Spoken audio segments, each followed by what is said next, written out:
Yes sir. Pratap Simha ಅವ್ರ ಬಗ್ಗೆ ಒಂದು ಬಹಳ ಗಂಭೀರವಾದಂಥ ವಿಚಾರ ಹೇಳಿದ್ರೆ ಪ್ರಜ್ವಲ್ ತರ ಜೈಲ್ಗೆ ಹೋಗ್ಬೇಕಾಗತ್ತೆ ಅಂತ. ಯಾವ ಆಧಾರದ ಮೇಲೆ ಈ ನನ್ನ ಹತ್ರನೇ ಆಧಾರ ಇದೆ ಸ್ವಾಮಿ ಸ್ಟೇತಂದರವರು. ನನ್ನ ಹತ್ರನೇ ನನ್ನ ಮೊಬೈಲಲ್ಲೇ ಆಧಾರಗಳಿದ್ದಾವೆ.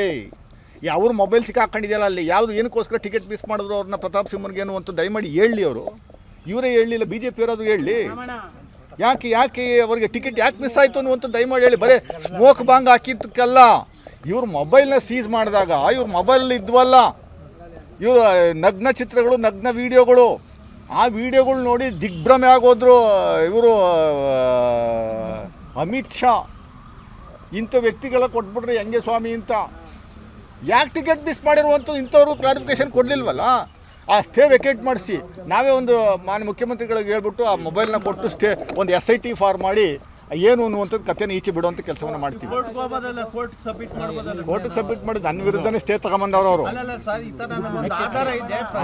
ಮಾಡ್ತೀವಿ, ಅದನ್ನು ಡಿಸ್ಕಸ್ ಮಾಡ್ತೀವಿ. ಡಿಸ್ಕಸ್ ಮಾಡಿ ಮಾನ್ಯ ಮುಖ್ಯಮಂತ್ರಿಗಳ ಹತ್ರ ಡಿಸ್ಕಸ್ ಮಾಡುವಂಥ ಕೆಲಸವನ್ನು ಮಾಡಿದ್ದೀವಿ, ಮಾಡ್ತೀವಿ.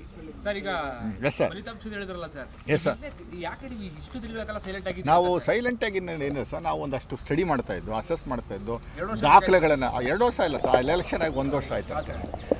ಅಸೆಂಬ್ಲಿ ಚುನಾವಣೆಯಾಗಿ 2 ವರ್ಷ ಆಯಿತು. ನಾನು ಹೇಳ್ತಿದ್ದು ಪಾರ್ಲಿಮೆಂಟ್ ಚುನಾವಣೆದು.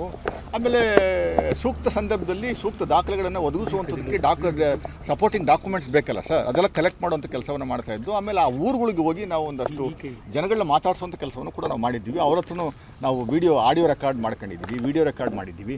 ಈಗ ನಾವು ಸಂಪೂರ್ಣವಾಗಿ ಮಾಹಿತಿಯನ್ನು ಕೊಡುವಂಥ ಕೆಲಸವನ್ನು ಮಾಡ್ತಾಯಿದ್ದೀವಿ. ನಮ್ಮ ಹೇಮಂತ್ ಅವರು ನಾವೆಲ್ಲ ಕೂತ್ಕೊಂಡು 24 ಅವರ್ಸ್ ಕೆಲಸ ಮಾಡಿದ್ದೀವಿ. ಅದಕ್ಕೆ ಗಾಂಧಿ ಅವರು ಇದೇ ವಿಚಾರವಾಗಿ ಹೇಳಿದ್ರೆ ನೀವೇ ಒಂದು ಕೋರ್ಟ್ಗೆ ಹೋಗ್ಬೋದಲ್ಲ ಸರ್, ಇದೇ ವಿಚಾರ ಅಲ್ಲಿಗೆ ಹೋಗ್ತೀವಿ ಸರ್. ನೆಕ್ಸ್ಟ್ ಏನು ಮಾಡಬೇಕು ಅನ್ನುವಂಥದ್ದು ನಮ್ಮ ಹೈಕಮಾಂಡ್ ತೀರ್ಮಾನ ತಗೊಳ್ಳುವಂಥ ಕೆಲಸ ಮಾಡುತ್ತೆ ಡೆಫಿನೆಟಾಗಿ 100%. ನಾನು ಒಬ್ಬ I am an aggrieved person.